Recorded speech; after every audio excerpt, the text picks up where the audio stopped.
My name is Pete Muehlbronner. A lot of you guys know me. I'm local. I'm 15 minutes from here. Longtime member of Tri-State ASHI in general, closing in on 30 years. I do primarily, at this point in my life and my career, pool inspections. Majority of my work, I'd say 2/3 of my schedule is pools. That's year round. I still do residential, and for some reason I've been doing a lot of small commercial buildings recently. That's just the way things kind of come in groups, it seems. Beyond my ASHI certifications, I'm a member of PHTA, which is Pool and Hot Tub Association, which is like the ASHI of the pool world. And I'm very involved in that. I hold numerous credentials there. And I actually teach typically 3 presentations for pool professionals. And they're all revolving around inspections, inspection procedures. So I go from Las Vegas to Atlantic City to Texas for the pool expos. I teach one 6-hour class and a couple classes that are about an hour and a half, hour and 45 minutes. So this is a pretty short session here. I kind of boiled down a number of presentations to maybe tailor a little more towards you guys to try to make it a little more interesting. But we're going to hear some things you're probably already familiar with, but hopefully it all makes sense as we work our way through this. My basic credentials, which I don't think we need to spend a lot of time on. Jump right in with just some pictures to get us thinking about the inspection process when it comes to pools. So if we look at this, if it's clear, and if you can see it, Hollis, am I okay camera-wise? My location here? Okay, so I'll stay away. If we look at this, anybody have an idea or concern with this image? Michael? Not a self-closing gate opening the wrong way. Not a self-closing gate opening the wrong way, correct. So if you think about a child, small children will tend to push rather than understand the concept of grasp and pull. So pool gates should always swing out. They should swing and close, latch automatically without any assistance. So latch has to be a certain height, design, location. There's a lot of safety related issues. So just like a home inspection, but with pools, the safety related issues are really ramped up. There's things in a house that obviously can kill people, but pools are a lot worse track record. So safety is going to be threaded through this presentation, and it's a key reason I do what I do. It's a huge part of my report. So gate swinging, correct. Bonding, grounding, we're not really sure, but we have to be able to recognize something's not right here. And bonding, electrical, I think we have one electrician in the room. Do you do pool electrical at all? Okay. I'm an electrician. I used to wire swimming pools. Awesome. Well, some people know, some don't. Pool electrical is kind of a separate animal. And the individuals that are doing pool electrical work are the people that should be working on pools, not general electricians, handyman, homeowners. Just again, because of the safety aspect of it and some of the different requirements. Bonding is something that I look at to really test bonding or determine integrity. It's much more involved than what I do. So what I do is a limited visual inspection. I look for clues or concerns that would raise the need for a qualified pool electrician to evaluate the property. And this would be one of them, mainly just because we have an earth ground rod with bonding connected to it with a connector that's not approved for that installation. And as simply as that, it's noted in the report and I move on. I'm not going to spend too much time on that, but recognizing the defects. Plumbing work. Kenny, great presentation on plumbing, and a lot of things he was talking about plumbing tend to carry over with pools. So if we look at this just in its appearance, any reputable inspector is probably going to say something doesn't look quite professional here. Restriction, think about hydraulics and the ability for water to flow without restriction or minimal restrictions. So this kind of kills all the instruction that you receive when you get some of your pool credentials and are outlined in these big manuals. Hydraulics, proper fittings. We have drain waste fittings mixed in with pressure fittings. So again, being able to recognize this, point it out accurately and appropriately. The purpose for us today, I don't know how many of you guys actually look at pools on a somewhat regular basis. I know Miko does. Anybody else? Greg? Yeah, good. I have one. Okay. How many guys are getting paid to look at pools? Yeah. Do any of you do it as a courtesy? Hey, while I'm here, I can take a quick look at it and let you know if there might be some things that you should think about. Yeah, we do a real limited version in that way. Okay. Just be careful. It's like anything. If you do it, you should really be all in. If you're doing it, you should be reporting completely. If you do it, you should have proper protection, insurance-wise, and your report should be up to snuff. So we'll talk more about those components. If you're taking a peek, make sure it's a very thorough, detailed peek and report what the condition concerns are. If you don't do it regularly, I'd strongly recommend stay away from it. I would put a comment in your report that there's a pool on site, which requires additional evaluation, not only of the pool, but the pool environment, really from the fence line in. We'll talk more about that. Whether it's me or one of the other local inspectors that specialize in pools or do them on a regular basis, that would probably be the way to go. I work with a lot of home inspectors. Majority of my referrals from pools are from pool companies that I've become friendly with through my involvement in the Pool and Hot Tub Association. Because even most of the pool companies don't want to do inspections. They're not geared for it. And their guys aren't trained as inspectors. I think home inspectors would make ultimately a better pool inspector than the guys that are servicing pools every day, girls, people. We're going to talk about just some best practices, some of the standards. I go by ASHI standards for pool inspections. It's the simplest way for me to explain to the client what I'm doing, what I'm not doing. So ASHI standards, while they're extremely limited, I exceed them, but that's what I use as my standards. We're going to take a quick look at the key issues, the risks, the process on site, and reporting what you find. I'm not going to tell you all about report writing. I think I have 2 or 3 slides on some of this stuff. We're going to move through it quick. I think for us, it'll be beneficial to maybe look at some more of the pictures like we did a little while ago and just talk about the things that I typically come across. If you have questions, again, step up to the mic and make sure it's loud and clear for the people on Zoom. The purpose, place, and need. The purpose is for professionals like us to give information to the clients, just like a home inspection, radon testing, termite, all these services. The pool's no different. So we have clients that need that information to make a good, sound decision on purchasing a property. So there's definitely a need there. People say, well, there's not many pools. Well, when you get home or on your phone, whatever, take your neighborhood and Google it, Google Earth, zoom out a little bit and see how many pools are around your house. A lot more than you think. So the business is there. The information that's gained, just like a home inspection, it helps everybody. And it creates huge legal protection for everybody. So those are the, my key reasons. The popularity of residential pools is going up. I can remember 15 years ago, maybe, where people didn't want a property with a pool. But especially through COVID, people want a backyard spot where the kids can hang out. So now pools are popular. Homes with pools are selling for more than homes without. And it used to kind of be the other way around. It's the most popular, 5th most popular activity in the US. 17% of Americans between 18 and 29 own a hot tub, pool, or spa. I would bet, based on that age group, most of them own a hot tub, not a pool, because I don't know many 18 or 29-year-olds, unless they're first-time buyers, they might fall into that older age group. 10.4 million pools in the US.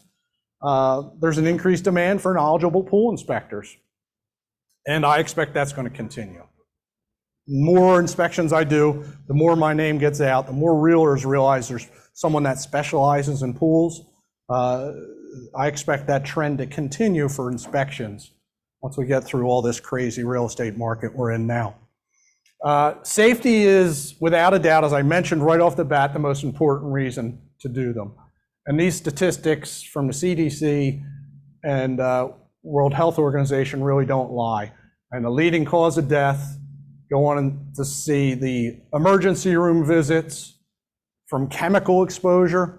When I put in my report on safe chemical storage, people often scoff, like, why are you even commenting on my shed full of chemical? But that's the reason why, because right in that shed usually is the kids' bicycles or other play toys, and there's exposures there. So pool chemicals is a common reason for a trip to the emergency room. One of the interesting things, we talk about kids drowning and the high number, that's out of any body of water, public pools and so forth. 82% of those drownings are in home pools. So out of all the drownings for children, 82% are in residential pools.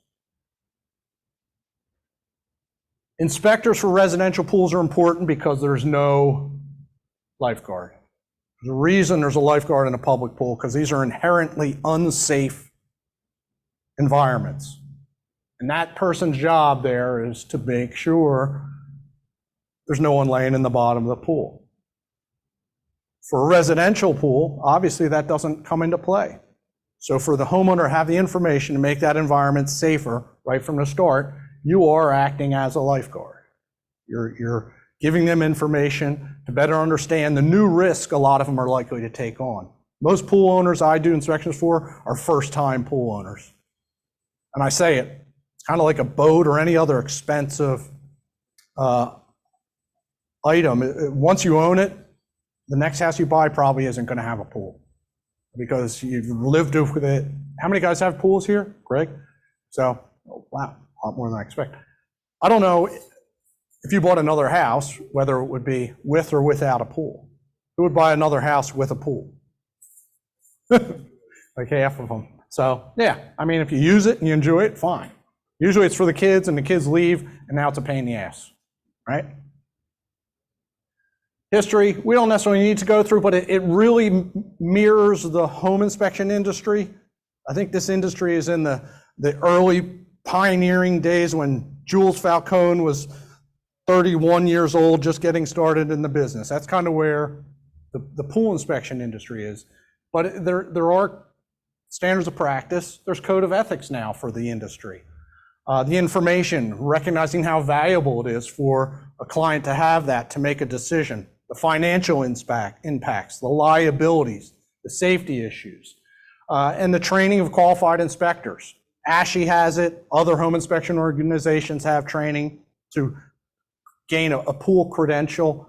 The Pool and Hot Tub Association has pool inspector training. Pool and Hot Tub Association has incredible resources for education. Like I say, this is the book from my pool building course.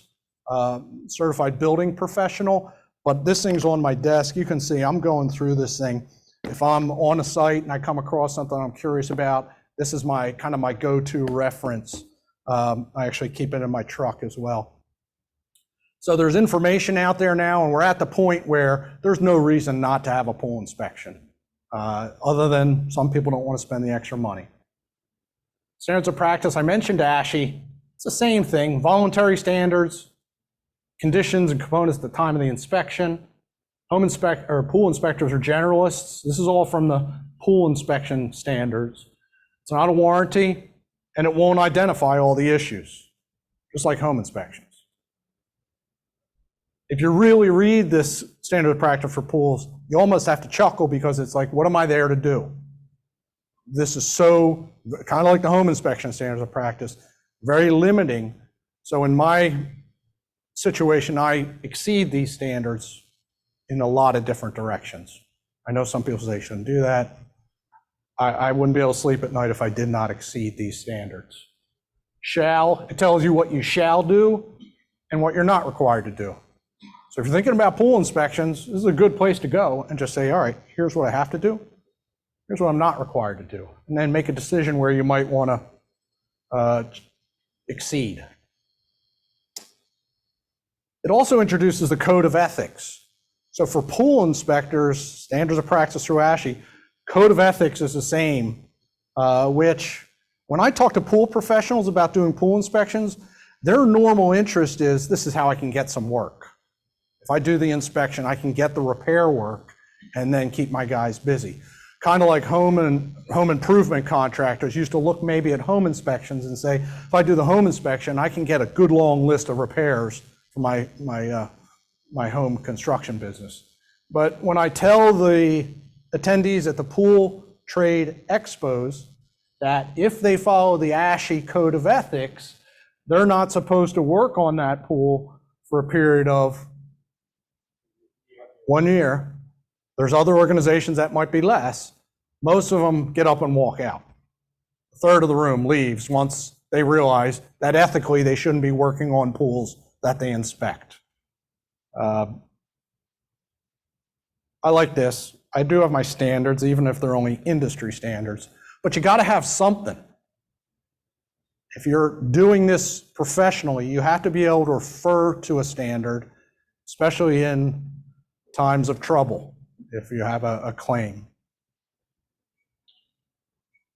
Electrical outlet in a very old pool, about 12 inches from the rim of the pool for the pool light. So this is in the deck of the pool. Electrical splices.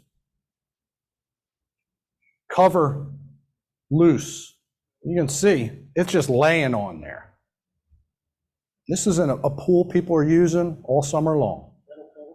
Metal cover. There's a pool inspector in California, Rick English, who's an excellent inspector, older guy, and he's been a pool builder for years and now does primarily forensic work. But in his office, he has a collection of these plates because the manufacturers all made little different ones. So that's like his thing. So when he saw this picture, he wanted to know if I had the plate. But this was common practice. And you can imagine when water's splashing out, that entire junction box is wet all around, right on the edge of the pool. Would most inspectors find this? Yeah, I would hope. Would most inspectors bend over and pull it up to see what's actually under there? I don't know. That investigative mindset that home inspectors have, that's why I say without a doubt, blows away any other trade person coming into the inspection field. You guys already have that skill set. When I start talking to pool contractors, it's like talking to home repair contractors about how to go about an inspection. A lot of them just don't grasp it. You guys have that. So this investigative picking up, looking under, figuring out what it is it even live or is it dead? I honestly can't remember, but regardless, it goes in with the same level of concern in my report, whether there's power to it or not, because handyman homeowner is likely to fire that thing back up to try to get his pool light working again.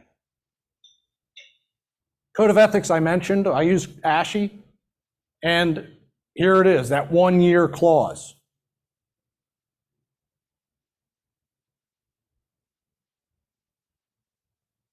Same thing. You guys all know this. Indoor pool with a retractable cover. I didn't take anything off of this. So the buyer moves in with kids, retracts a cover, and this entire mechanism's exposed. That's not going to stop if a kid gets his finger in there.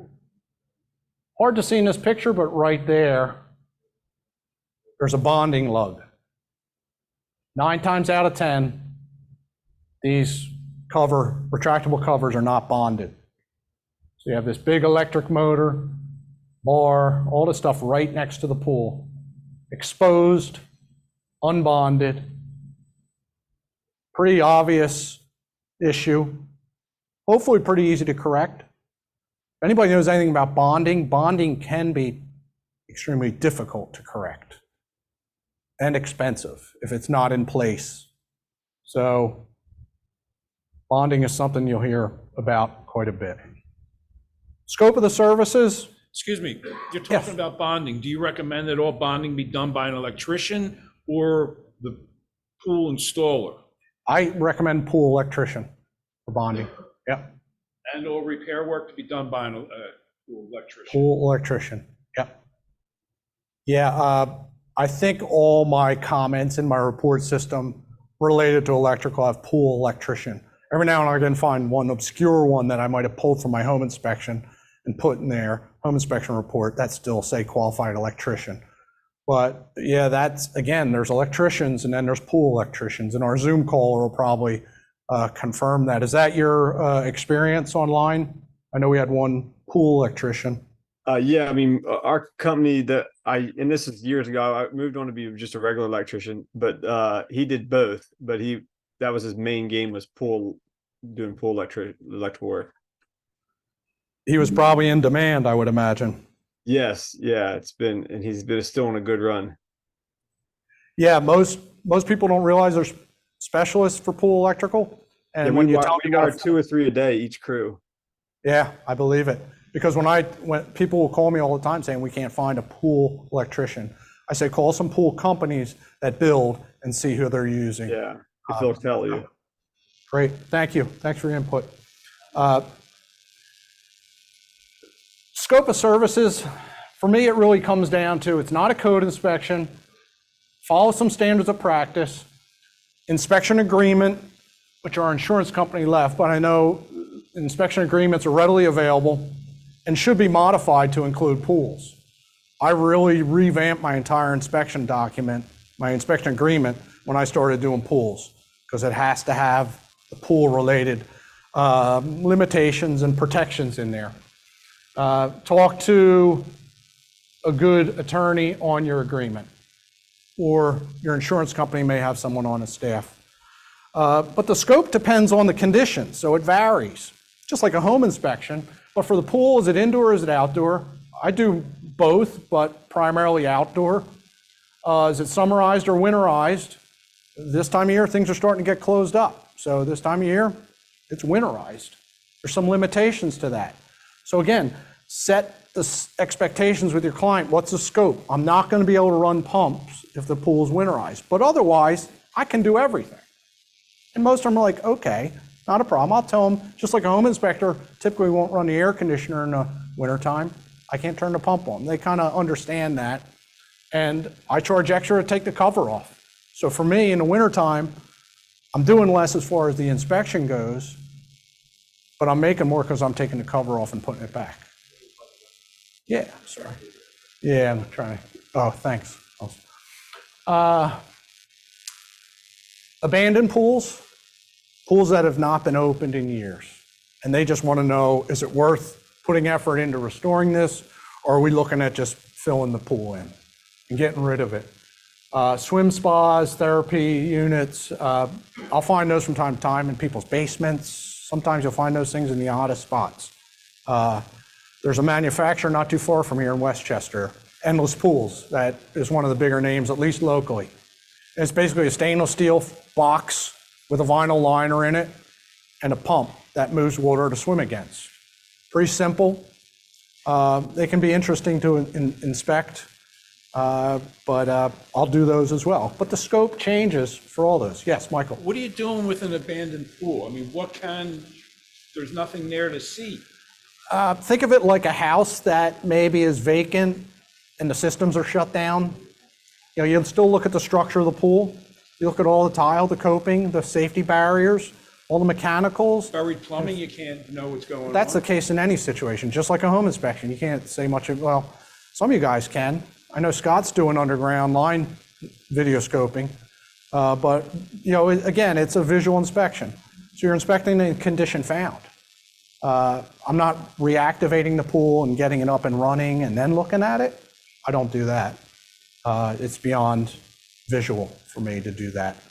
But it's still extremely helpful for the customer to say, you know what, it's worth saving that pool. Or it might have been an old garbage pool that's not worth saving. It might have shifted or moved, especially if it's abandoned and no water's in it. It might have popped out of the ground, and it's hard to say whether it's moved when there's no water in it. So abandoned, empty pools can be a little challenging in that regard. Scope, again, going back to the agreement, this is out of my agreement, but again, just to note that it has specific wording towards swimming pools. It talks about buildings, dwellings, and/or swimming pools.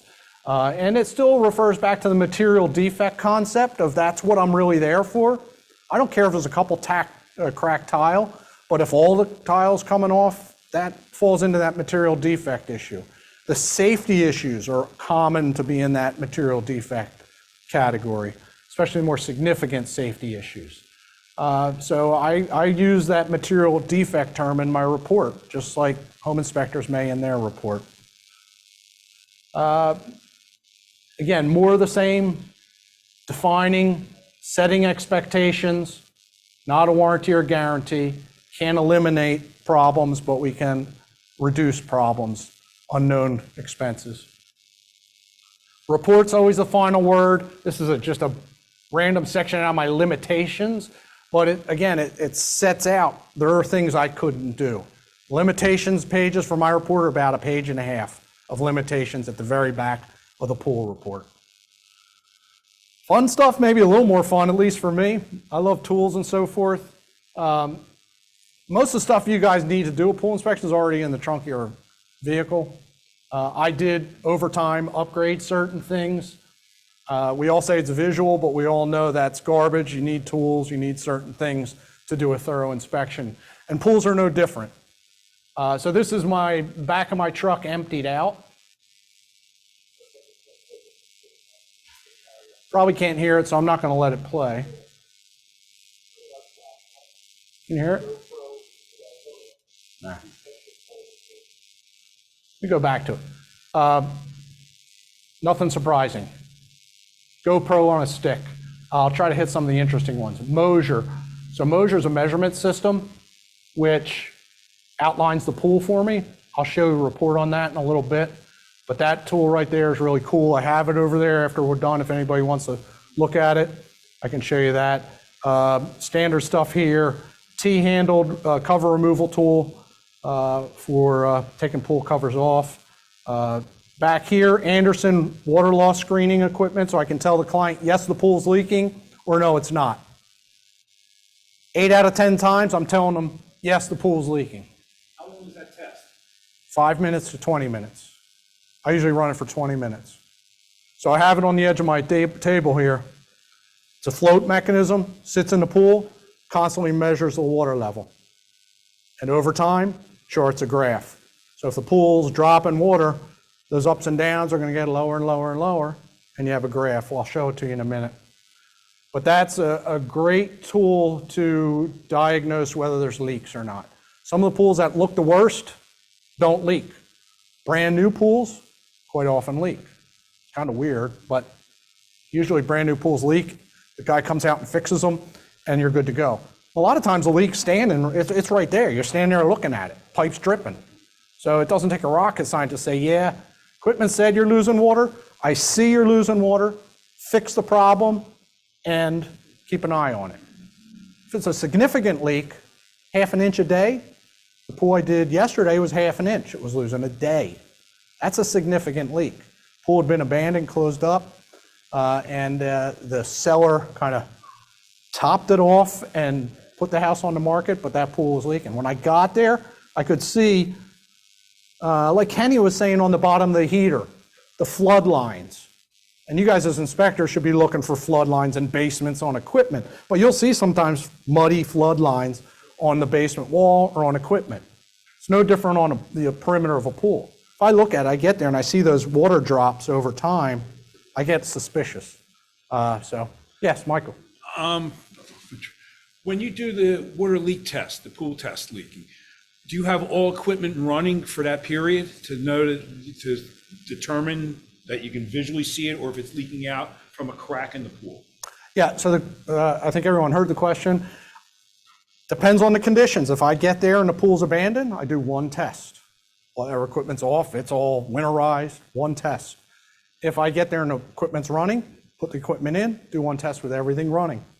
Shut everything down, let it rest for a period, do a second test. Then I can compare that. If I find a 1/4 of an inch of loss when the pool's static, and it goes up to a 1/2 an inch when the pump's running, I know the problem's likely in the circulation system. And again, often I can say, well, there's obvious visible leaks when the equipment's running. Fix those, do some dye testing. I'll break out dye testing when I'm there sometimes if I have time, and I'll check some of the obvious likely problem areas, cracked skimmers, things like that. But I call it water loss screening because I don't want to mislead anybody and have them think I'm doing leak detection. All I'm doing is telling them, yes, it is leaking, or no, it's not. And that's where I stop. There are some companies that will do full-blown leak detection, but that's a whole another level of equipment. It's invasive, and it takes time. The companies that do that are very busy. It's a lucrative business, but you have to be willing to cut pipes. You have to be willing to dive into the pool. You have to be willing to do some dirty work. And as a collared professional, I don't care to do that anymore. I like to get in, get out, and not have that component in my business. So that's for me. But that piece of equipment is like $1,500 or $1,600. I charge $95 every time I use it, and 95% of the clients opt for it. They want that information, and it doesn't really take me any more time. Bucket test, which is honestly, this fancy equipment's great, but a bucket test is the best way to tell whether a pool's losing water. I'm not going to go into it, but if you're curious, just Google bucket test, and you'll see. It's the simplest way to tell, but it takes a couple days, and it can be tampered with if the seller's interested in tampering with it. Dye testing stuff here, bathyoscope, which looks funny, but it's an awesome way to be able to see the bottom of the pool clearly on days where the pool's not still. If the pool's not still, Dawn dish detergent, a couple drops of that will flatten the water out, and you can see right to the bottom. So if the pool's got a little ripples on it or surface tension, a couple drops of Dawn, it sounds weird, but try it in your bathtub or your sink sometime. It's a really cool little method to be able to see the bottom of the pool. Otherwise, this is all stuff you got in your truck already. Bee killer, because just about every pool heater has bees in it, it seems. So I keep that with me. And then again, just basic stuff that I already had in my truck. So it was not a big investment in tools. A couple $1,000 for some fancy testing equipment, which you'll make back in a short period of time. This is the output of that water loss screening. So the flat line, obviously that's a perfect scenario. The dotted line is the evaporation rate. So every body of water is going to lose water due to evaporation. So I calculate that upon arrival, which my software does. So I know what the evaporation rate is of the pool. It might be, in some extreme situations, a 1/4 of an inch of loss a day from evaporation. So in this case, down at the bottom, the evaporation rate for this test was only 0.06 inches a day, but the pool was losing above that 0.54 inches. So the total loss, evaporation and leak, is 0.6. It's a smaller pool, I believe, but that still equates, the loss still equates to 130 gallons a day. But remember, we're probably talking a pool that's 15, 16, 18,000 gallons. So it's a lot of water, but in the big picture, it's only 130 gallons. But the people often will live with that. They'll put the hose in it, then all of a sudden the water chemistry is out of balance. So they'll put some more chemical in it. Come back the next day, put more water and more chemical. It creates this vicious cycle of adding water, water that's out of balance, chemistry issues, chemicals, and losing water it's a big issue, and the more we can get that resolved, or at least make our client aware of it, the better. So to finish, this dotted line is what the sensor is reading. These little dots are measurements, and you can see it kind of stepping down, stepping down. Sometimes you get a little hiccup, and it'll drop. Run along, hiccup, and drop. Sometimes that's water siphoning out if there's a leak. You know, if you take a straw and you hold it up and then you let a little out, Sometimes it's in the filter, water levels changing in the filter. The filter's above the pool in a lot of cases, so that water might be moving in or out. So as a little water gushes out of the filter into the plumbing system, you get this little hiccup, then the water fills that filter and it kind of drops again. But you can see a pretty clear drop. And if I see that over 20 minutes time, that's all I need. You could probably have called this after 5 minutes right there. But my feeling is the more data, the better. And while this is running, I'm looking at the barriers and the fence. I'm not wasting time standing there looking at it. Mosier is the measurement tool. This may have some application to the home inspection industry. I don't use it in my home inspections. I use it for pools because pool shaped like that, it's hard to estimate the square footage of the surface. I can walk around with a tape measure on a wheel and get the perimeter rim distance, but Mosier gives me, right down here, 733.7 square feet of pool surface, including the spa. Now that I have that, I know it's 133 feet around the rim.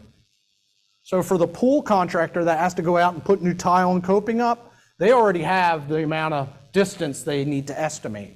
So the client can often get an estimate just by saying, I need 133 feet of tile and coping restored, and the contractor's happy to have this information. For me, that's 733 times the average depth times 7.5 gives me how many gallons are in the pool.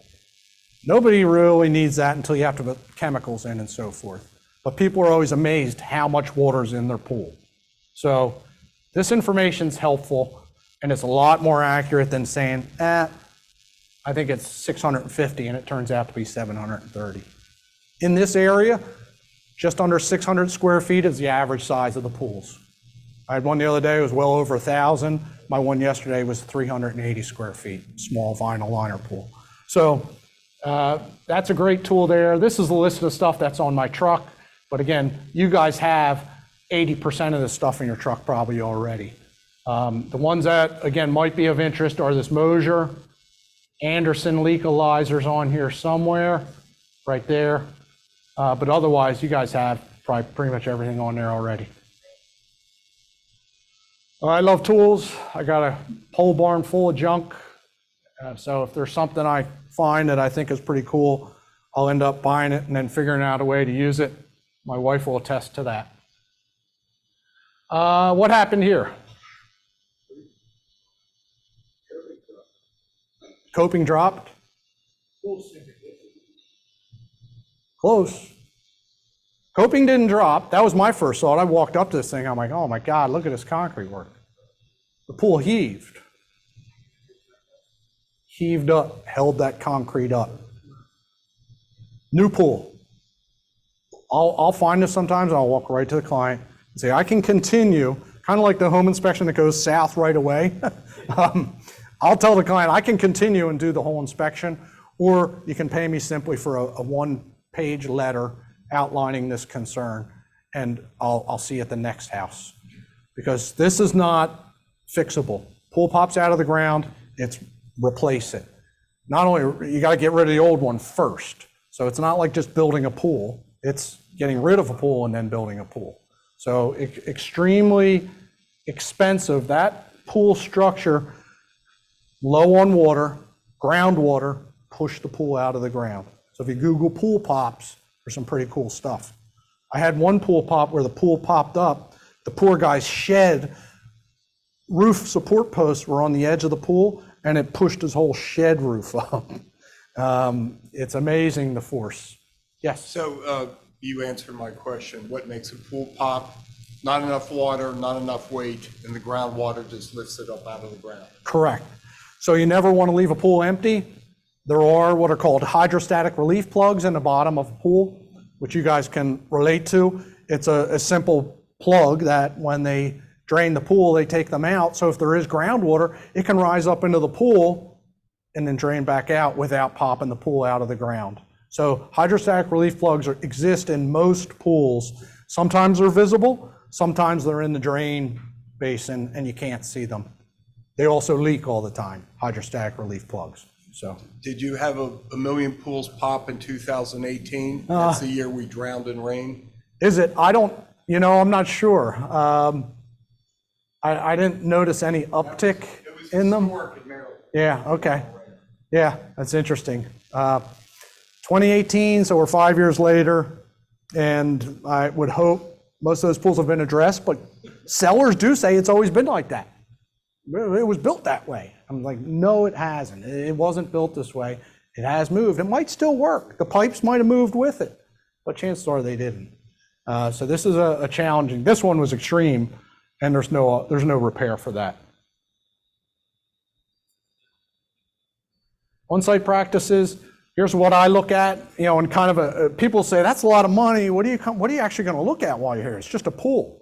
So it's a fence line in for me, fence gates, all this stuff, all the systems and components you'll typically find in around a pool, and documenting everything.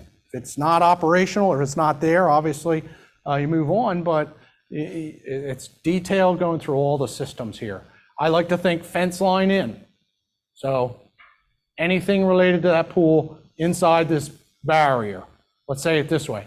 So I come in this gate here, I put my water loss screening test in, pull the cover back just a little bit, set that equipment up. While that's running, take care of the perimeter barriers. Then I'll usually get a good overview of the equipment, check on my water loss test, finish up with some of the equipment stuff, then I'll save the test and pull the cover back. This cover, I'll leave a strap on here, and I'll leave a strap on here. I'll fold this side, and I'll fold this side. So I'm not physically unrolling the entire cover, dragging it in the grass, anything like that. I leave it in position, but I make sure I get it all the way around the rim of the pool. It's a lot easier to do it that way than take it off completely. And it takes maybe an extra 20 minutes, 10 taking it off, 10 putting it back. And I charge $50 to take cover off and put it back. Yeah. Pete, do you have any issues with like taking the cover off and maybe some of the pieces pop out or something like that? Yeah, you know, it's like anything with the home inspection. Again, so many similarities. If you're investigating something and something happens while you're doing it, yeah, own up to it. I've broken pool, I've burst pumped pipes. What about if they're just like rusted out or poorly installed? They just break under, testing. So you have to use your judgment. Yeah, maybe there's something you shouldn't mess with. You can see it's that bad. I've never had much problem with covers. I did have one pool that was the perimeter was covered in ice, and I was well prepared. I brought my ice chopper, but what I didn't realize when I was chopping the ice, I damaged the cover all the way around the edges. Now, fortunately, it was just a big vinyl sheet. It wasn't a pool cover like this. The seller was upset, but it's not like he asked me to replace his tarp. You know, he basically. So you got to use caution. You always do something stupid. Like I say, I've ruptured pipes. I've manipulated valves to move water one way or another, and then forgot to open that one valve, turn the pump back on, and the pressure broke the pipe apart. And you own up to it. Tell people what happened. Fortunately, I got on a phone with the pool company that was servicing that pool, and they had a guy out that day and they fixed it. It cost me a couple $100, but you got to do that. Got to deal with that stuff. I'm sorry.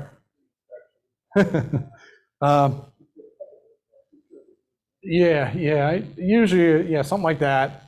Even if it is costing the entire inspection, you can't break something and leave it ethically. At least I can't.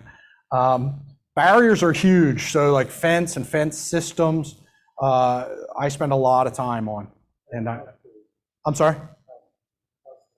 House doors, even house windows. Windows, yeah. Alarms, any access point to that pool area. You have to be on top of it. And alarms on doors, lock mechanisms, things like that.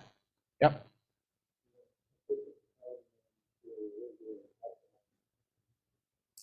Or for the door alarms, yeah, the comment was putting a different alarm on it than your house alarm, so it's distinctive. And it's a lot of education for first-time pool owners as far as the safety issues, especially if they have young children or guests with young children. Putting in writing, same as home inspection, document everything, regardless of what you did or didn't do, what you said verbally, in my opinion, doesn't really matter, just like a home inspection. If I tell you the roof is in great shape or the pool's in great shape, but if my report says the roof is shot or the pool is shot, the report wins. So, verbal communication is trumped by written. So make sure the report says what matters here, all right, ultimately. I don't produce anything on site.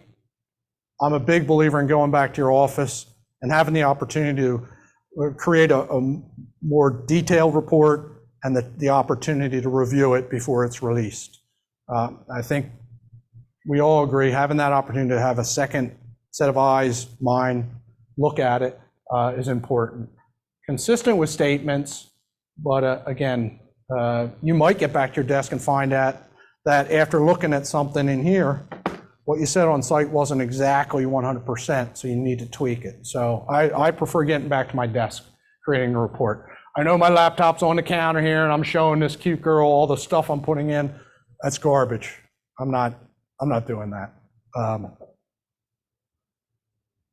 If it was only this nice, if clients would not make an offer until they got the inspector's report, but we know it doesn't work that way. Writing limitations is key, as I mentioned. Images, if there's something in the picture, make sure it's in the report, just like home inspections. It's not a transferable report. It's not a negotiation tool.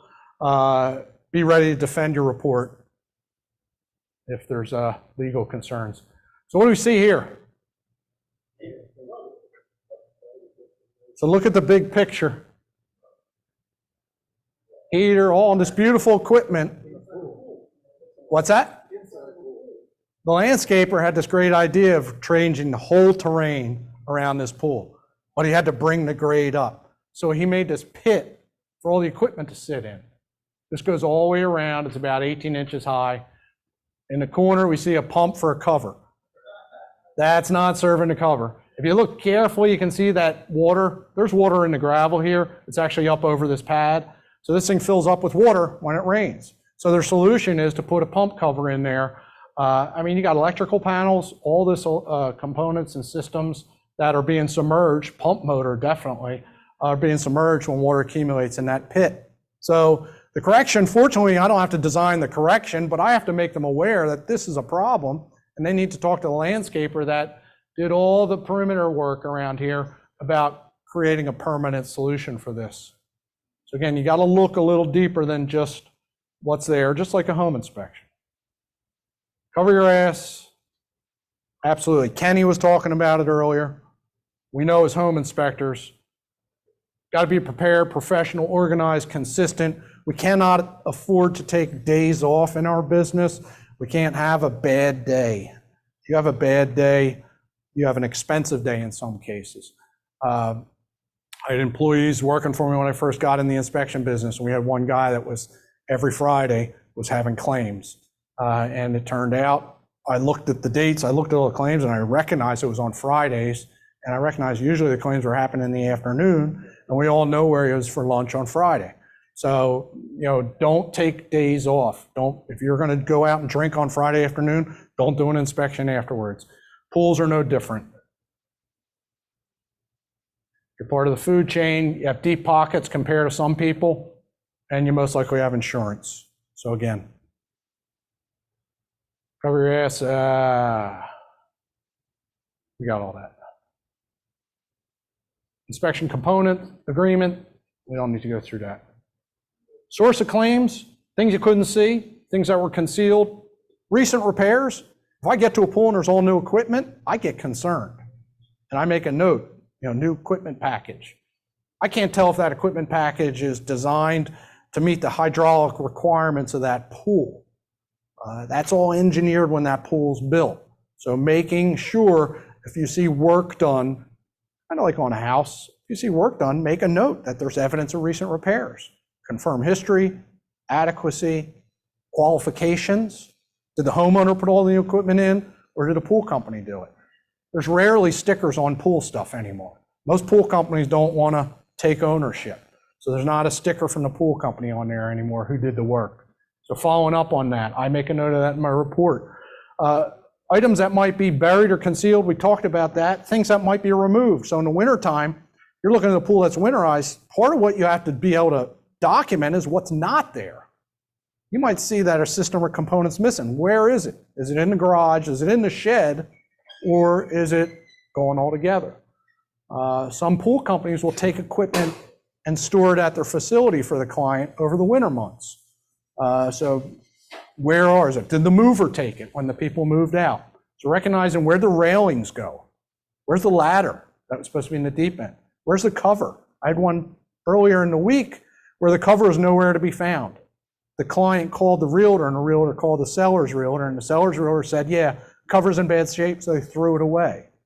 And here we are going into the fall. There's no cover for this pool, and it's a $3,000 to $5,000 cover easily.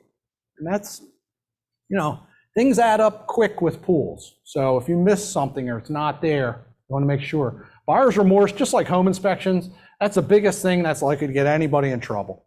They bought something, they didn't realize how much it was going to cost. So it goes back to setting expectations with the client of how much this pool is likely to make or cost them. It's an expensive luxury. I compare it to a boat all the time. Keeping water out of a boat, keeping water in a pool. Everything's expensive with a boat. Everything's expensive with a pool. If you do it yourself, realize there's safety-related concerns. So I use the boat analogy on quite a few occasions. Building rapport with the clients, make sure they like you. Girl up top loves me, shaking hands. This inspector down here is checking his watch, sending a clear signal to his client. I got it somewhere to be. Don't do that. Don't do that. That guy that used to stop at the bar on Friday also would pull away from inspections in his Saab SUV at a high rate of speed. And I had a client call me once saying, I don't know where this guy was in a rush to, but he pulled out of that driveway like we were holding him up. So realize how that stuff factors in, how people look at you. Do you take the time? Do you do the work? Your tone, how do you speak? How you speak, what you say is more important than what you say. Studies prove that. Doctors that spend more time with their clients are a lot less likely to get sued. There's studies, 18.3 minutes, the doctors that were spending 3 minutes more than others were not getting sued.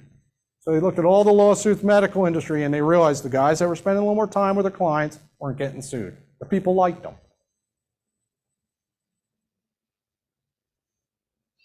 A lot of stuff going on here. Beautiful setting, but you got to think again like an inspector. What time we got, Hoff? You got to think like an inspector on this and say, okay, and sometimes you got to think like a 10-year-old and say, how am I going to get in trouble on this thing? First thing I'm doing as a 10-year-old is climbing up next to the Buddha there and doing a belly flop or diving in.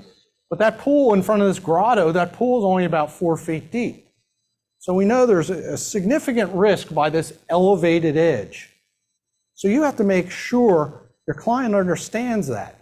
You have to understand that that Buddha is only made out of fiberglass and you could push it over, an 8-year-old could push it over.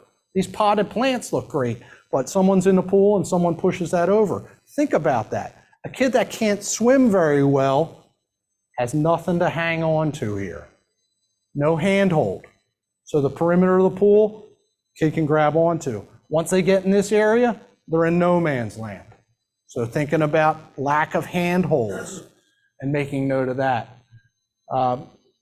Again, it's that inspector mindset with pools maybe geared more towards safety, erring on the side of safety than anything else. Yes, Michael? Metal sliding boards? Metal sliding boards? I mean, sliding boards in general? Whose idea was it to put this rickety aluminum and fiberglass death trap 7 feet above a concrete slab where every kid's feet are wet? And it's, yeah, I recommend taking them out. Diving boards, take it out. And I can usually find just about any pool enough issues with those to back up my reasoning. And if nothing else, I can clearly explain that the depth or the diving envelope is not adequate. Most residential pools, it's not. And that risk is not for kids in most cases. That risk is, especially diving boards, is when Uncle Joe had one too many Miller Lights and he goes and takes a flying dive off the diving board and he dives right into this portion of the pool that's coming up. So most pools diving wells do not extend far enough to limit that impact. So he's diving in and his head's going right to that upward slope in the pool shell. So it's the older adults that are more likely to get severely injured with diving. Kids are smaller, a little less of a concern, but still. Elevated pool edge. So I just have a simple comment that covers all the stuff with elevated pool edges. Challenges, we know these parents that show up for the inspection and want to tell you why their kids shouldn't be buying this house, but you're always going to have challenges, so dealing with them just like you would in a home inspection. And you guys all have that under your belt. Pool service contractors don't understand this, but you have it under your belt of dealing with challenging realtors, sellers, whatever it may be, dealing with weather issues, dealing with equipment failure. So we talked earlier, if you damage something, what are you going to do about it? I had a commercial inspection probably 2 months ago now, where there's a sub panel in the closet on the second floor. I had it open, went to close it up. When I went to put the cover back on, screwed it in position, went on my way. All of a sudden, alarms started sounding in that section of the building. And I never put the connection together. Seller calls his alarm company. The alarms tech starts servicing the equipment. He looks at it and he goes, it's coming from a sensor, second floor, back of the building. And I said, well, I saw that sensor when I had that sub panel opened. I went back up with him. I showed him. I said, there's the sensor. He goes, there's the problem. Here, the wire to the alarm sensor, I pinched it in the cover of the sub panel when I put the sub panel back on, and it just shorted out that alarm circuit. $180 an hour, minimum of 3 hours for the alarm guy to be there.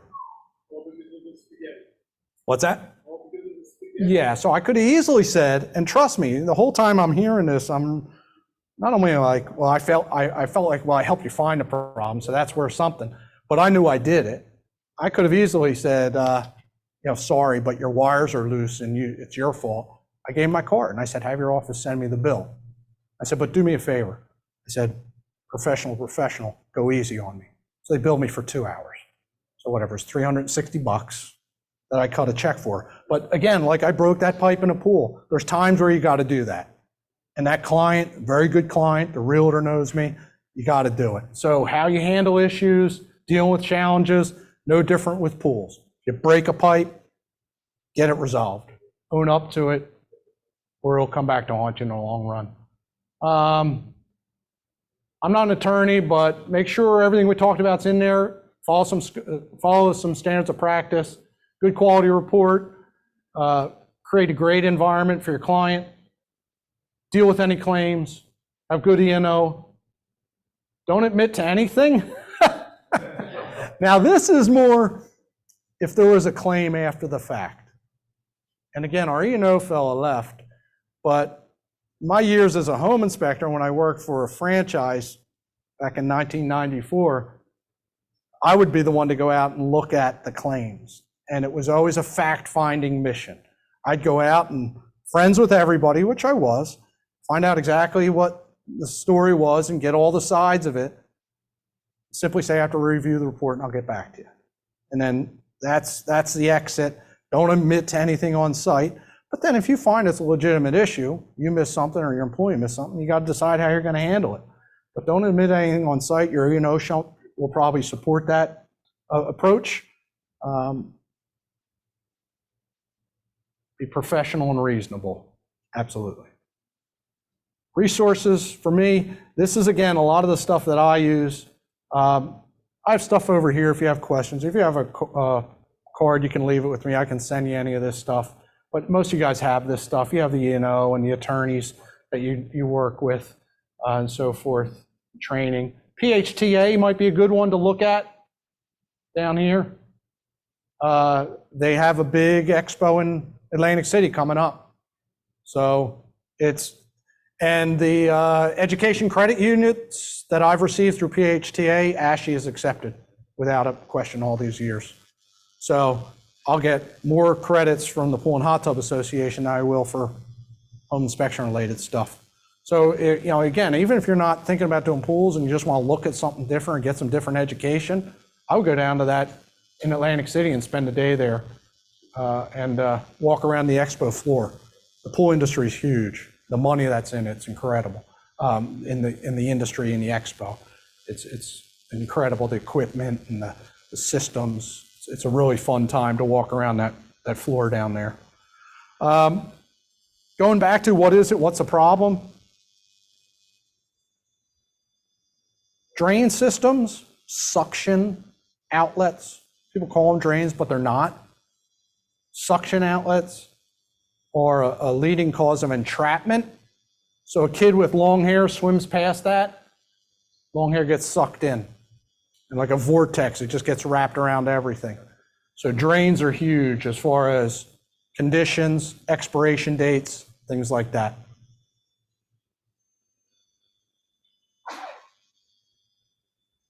Easy to replace though. Fence, what do we see with this fence? What's that?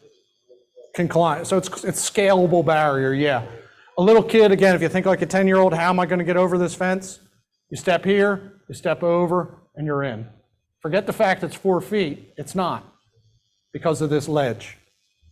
It's the same problem up here, but this is a little easier spot to get over it.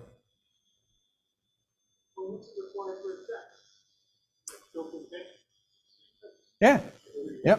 So in the same, how do I get that for? So the same problem existed up here because the pool fence only went to there. So again, they could actually step over that railing. There's probably a bench or a seat right there, step over it, and they're into the pool area. So you got to think about that stuff. You got to really scan and be careful with barriers. Because God forbid some neighborhood kid climbs into this pool and drowns, and you find out the barrier was defeated. Bonding, as I say, bonding is just about every report. Well, I got a pool professional asked, how do you handle bonding? You can't really test bonding. I said, I don't really have to test it because 95% of the time it's messed up. I don't need to get too involved in it. I recognize a problem, evaluation, repair, qualified pool contractor, move on. The pool electrician will probably say that panel doesn't need to be bonded. Even though they put all this stuff on there, the pool electrician probably showed up and said that panel does not need to be bonded, but that panel manufacturer says it does. So we know manufacturer overrides code, and that box should be bonded. And in this case, probably a simple correction. It's probably a jumper from the bond grid up to those lugs, and you're back in business. That's a new install.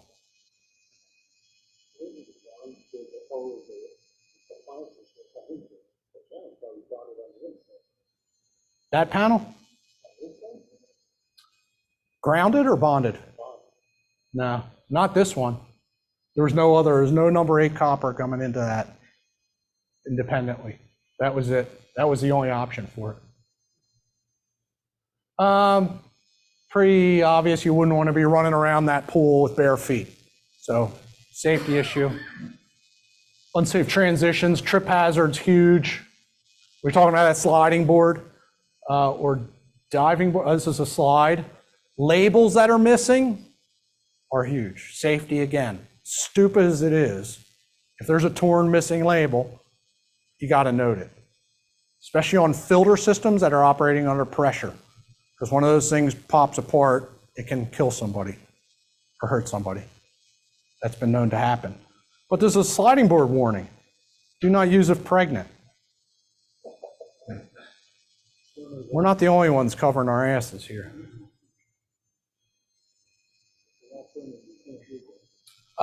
Finding a leak. So I've measured water. We know there's a leak at the pool.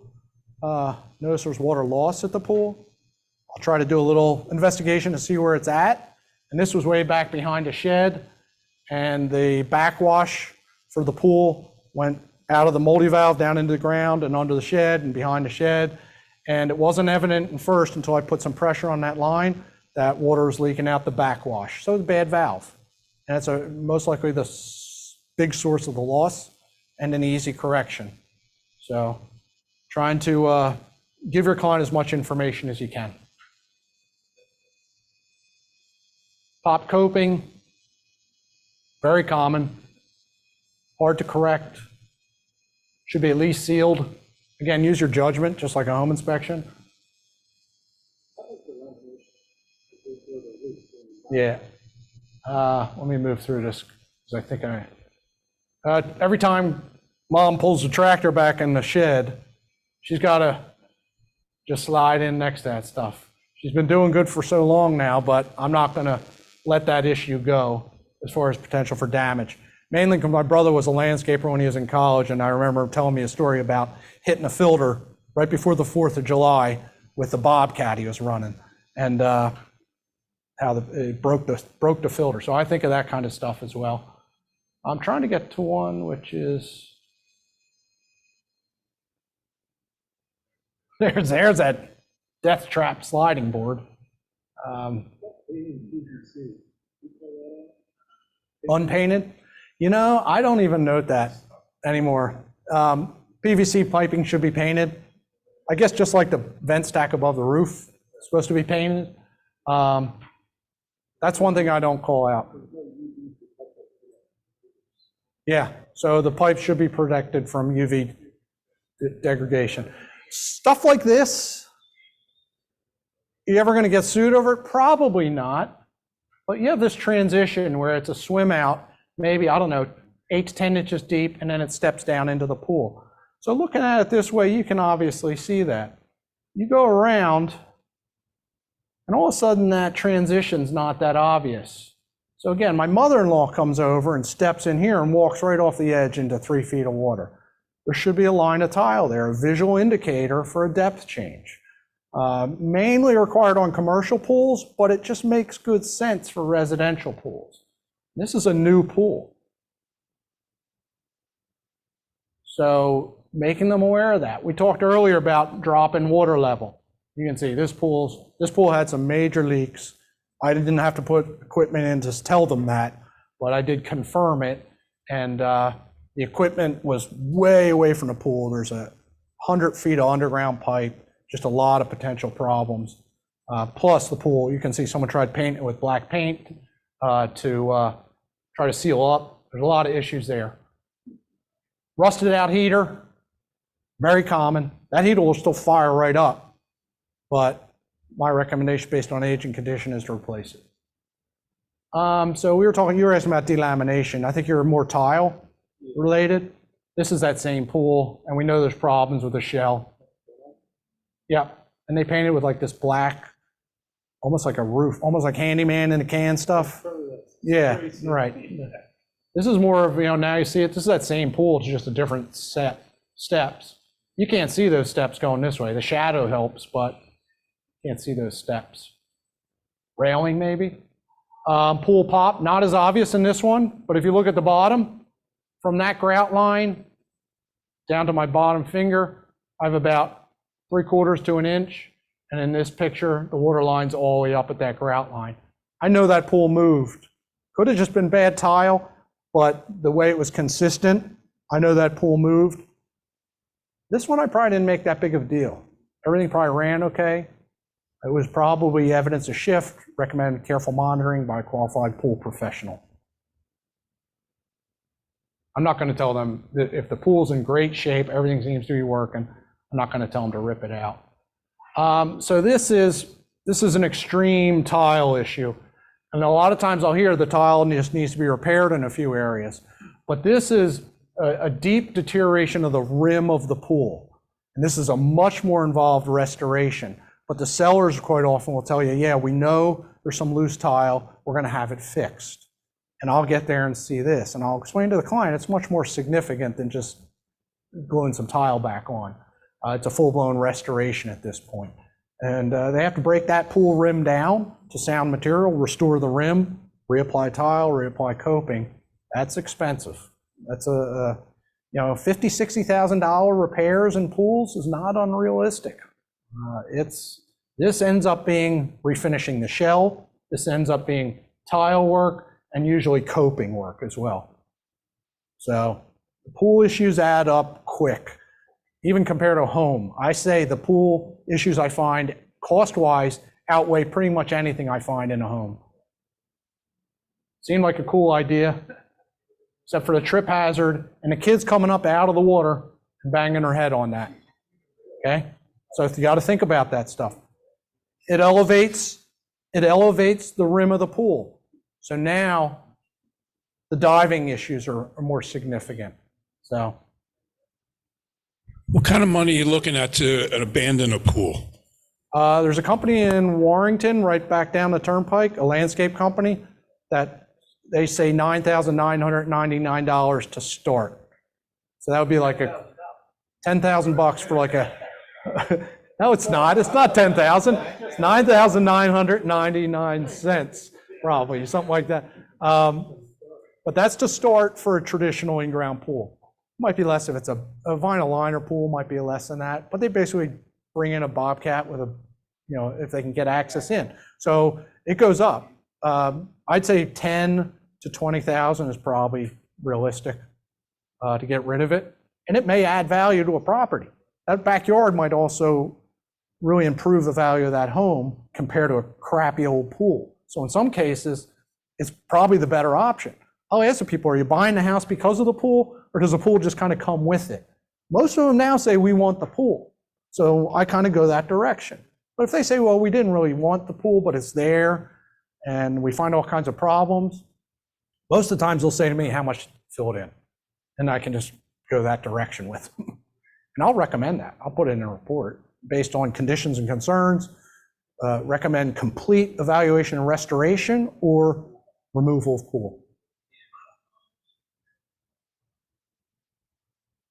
Indoor pool, whole set of separate issues for indoor pools. Cover issues, always on top of the list. Skimmer issues, cracked skimmers. There's that missing bond we talked about earlier on that cover.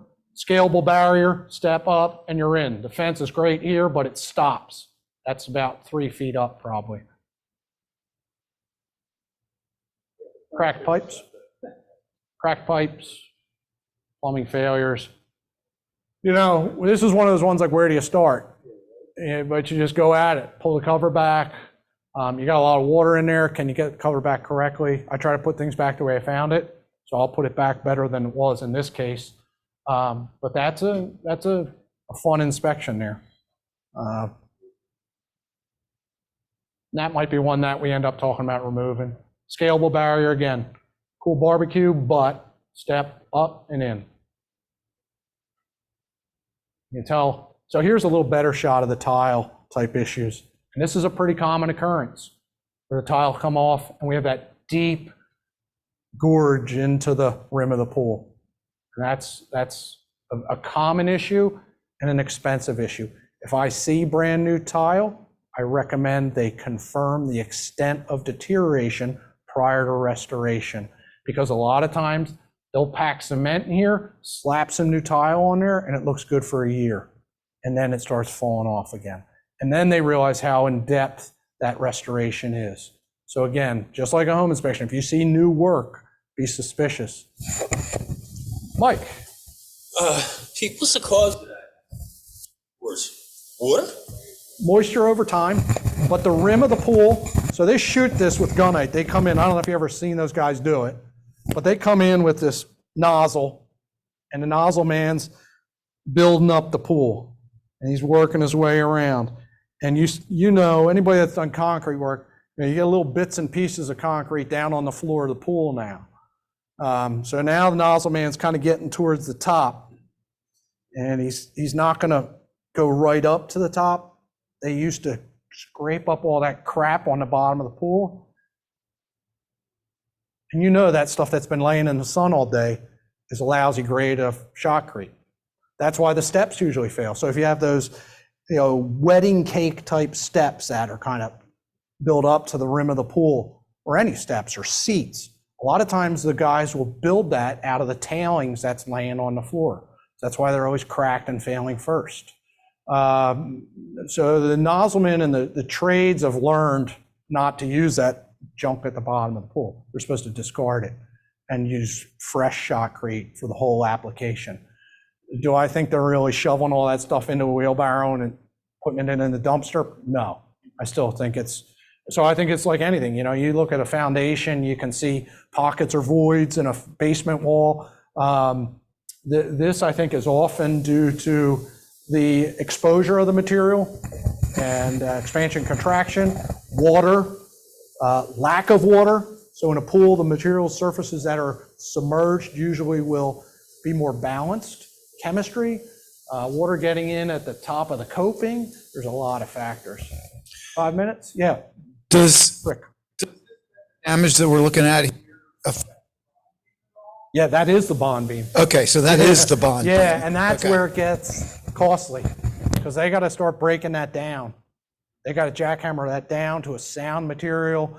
And you know, you don't just pour new concrete on old. The bonding process and getting everything to be structurally sound is a challenge. So that's why it gets expensive. Yeah. And again, that's a pretty big restoration. And a lot of times the tile doesn't look bad, but when you start tapping, you'll find significant tile problems. You'll find horizontal cracks, tiles that are lifted that kind of reveal or cover that or suggest that problem's going on. You know, they were close with the conduit, but not quite, so they just looped the electric in. I think that's that pool that popped out of the ground. If you look back there, you can see that concrete that's all heaved up. So it doesn't really matter. The whole thing's getting ripped out. That's it. So, thank you.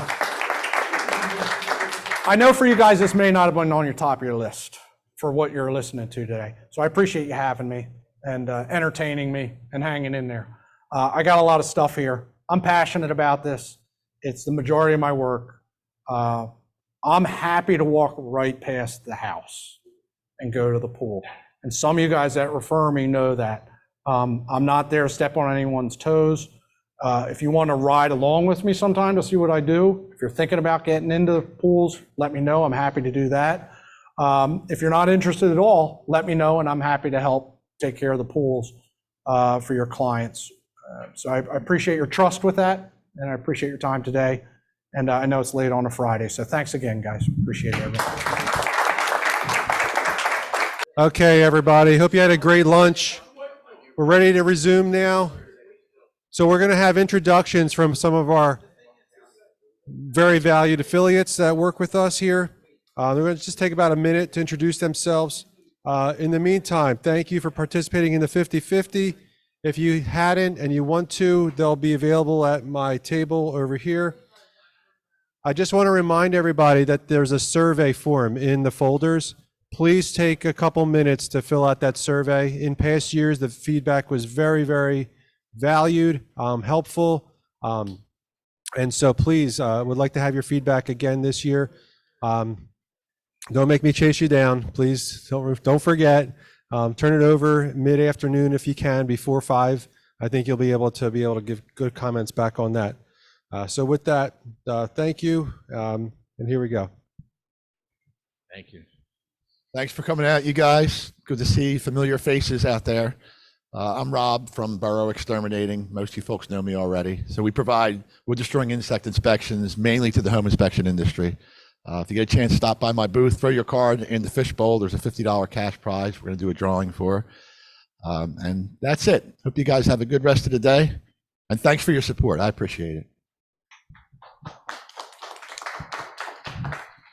Hello, Scott Ross from EMSL Analytical. Our corporate headquarters is over in Cinnaminson, New Jersey, right near the Tacony Palmyra and Betsy Ross bridges. We actually have a branch lab 2.4 miles away from here.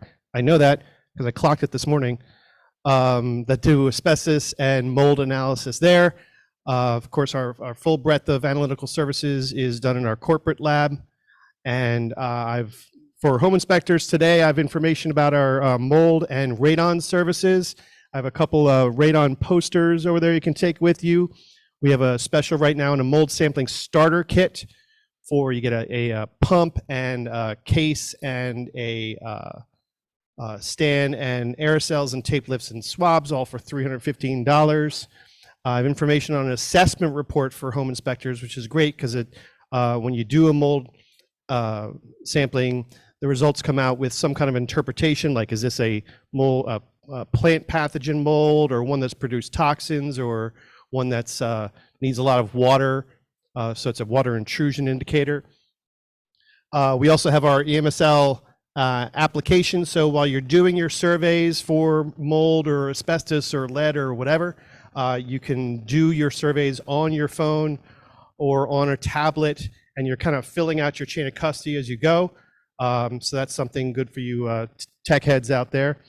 Bunch of little knickknacks you can take home with you. 2 of them are a home inspector environmental testing pocket guide, just a lot of the things that home inspectors usually come to our lab for, and a specific mold pocket guide.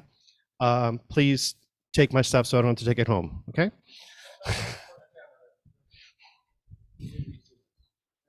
And they're free. Thanks so much. Thank you. Hi, everyone. My name's Fran. I work for Elite MGA. I sell insurance. Tell me how excited you are to hear about insurance today. Wow, you're all terrible liars. So I will be in the back. I see a lot of familiar faces. I insure some of you. If I don't insure you, I'd like to. It'll save me from doing real work for the rest of the day. Please come visit, take my things, take a business card. I can't do that. That's what I'm here for. I'm trying to get me more business. But just high notes about the program. If you're not aware, we are specifically for home inspectors. We own the insurance carrier, which is a big deal. Somebody in my office makes all the decisions about pricing, about claims, about what idiot gets to sit here all day. That's me. So if you have any questions or I can help with your insurance stuff, please let me know. That's it. Thanks, Fran. Pete Muehlbronner. I know most of you guys. AHI Consulting. I'll be talking in a little bit, so I'm not going to get into too much detail. But I do have some mugs up here. If you want to grab one before you leave, feel free. I left my business cards on the table, and again, I'll be speaking a little bit, so we'll talk more then. Thank you.